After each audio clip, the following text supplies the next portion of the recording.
नमस्कार मित्रांनो, मी निखिल सपकाळ. आपलं यूट्यूब चॅनल काय बोलतो भाऊमध्ये आपलं स्वागत आहे.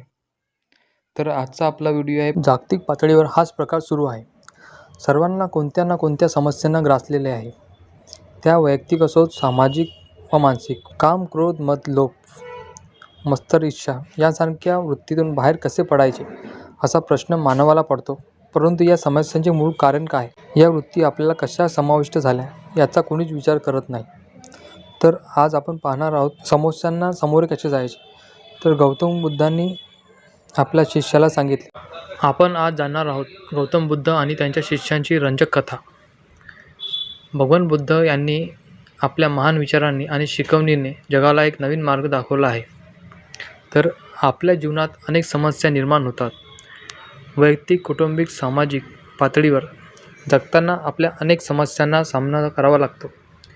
काही समस्या इतक्या जटिल असतात की त्या सोडवताना, त्यांचे निराकरण करताना अगदी मेटाकुटीला येतो.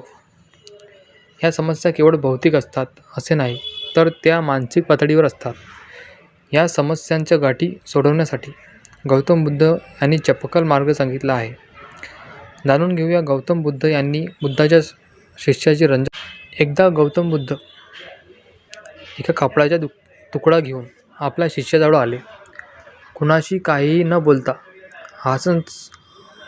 हसनस्त झाले. त्या कपड्याला काही अंतरावर 5 गाठी मारल्या. आता गौतम बुद्ध काय करतील असा विचार शिष्यगण करू लागले. गाठीनंतरचा कपडा आणि मूळ कपडा एकच जागी आहे हे कोण सांगू शकेल का, असा प्रश्न बुद्धांनी शिष्यांना केला. याचे उत्तर देणे असे कठीण आहे की एकीकडे विचार केला तर कापड तेच आहे, दुसऱ्या दृष्टीने विचार केला तर गाठीमुळे कापडाच्या बाह्य रूपात बदल झाला आहे, त्याची मूळ प्रकृती बदललेली नाही, असे उत्तर सारिपुत्र यांनी दिलेल्या उत्तरानंतर तो कपडा गौतम बुद्धांनी उचलला आणि दोन्ही बाजूंनी ओढल्यामुळे त्या कपड्याची गाठी सुटतील असे वाटते का, अशी विचारणा सारिपुत्रांना केली. यावर गाठी अजून घट्ट होतील, त्या सोडवणे आणखी कठीण होईल, असे उत्तर सारिपुत्रांनी दिले.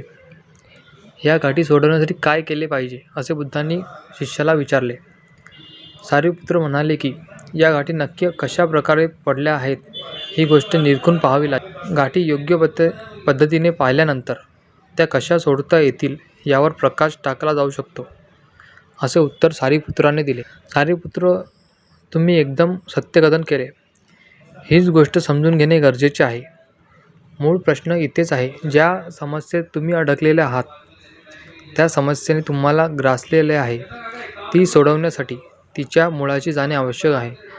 समस्येचे मूळ शोधणे गरजेचे आहे. ही समस्या का निर्माण झाली याचा मागोवा का घेतला पाहिजे. समस्येच्या मुळाशी आपण गेलो नाही तर आणखी गडद होईल, असे म्हणाले जाते. जागतिक पातळीवर हाच प्रकार सुरू आहे.